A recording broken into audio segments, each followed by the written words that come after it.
नमस्कार, मेरो नाम भावना दाहाल हो। मेरो घर विराटनगर बाँसबारीमा हो।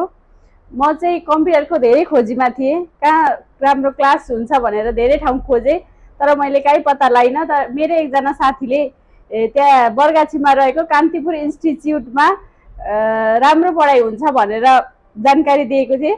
त्यसपछि मैले यहाँ आएर कम्प्युटर क्लास गरेँ। एकदम राम्रो छ। हजुरहरू पनि यदि चाहनुहुन्छ भने, कम्प्युटर सिक्न चाहनुहुन्छ भने कान्तिपुर इन्स्टिच्युटलाई सम्पर्क गर्नुहोस्। धन्यवाद। नमस्कार, मेरो नाम भावना दाहाल हो। मेरो घर विराटनगर बाँसबारीमा हो।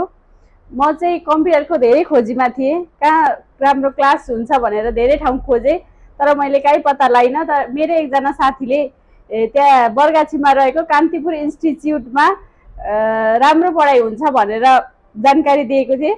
त्यसपछि मैले यहाँ आएर कम्प्युटर क्लास गरेँ। एकदम राम्रो छ। हजुरहरू पनि यदि चाहनुहुन्छ भने, कम्प्युटर सिक्न चाहनुहुन्छ भने कान्तिपुर इन्स्टिच्युटलाई सम्पर्क गर्नुहोस्। धन्यवाद।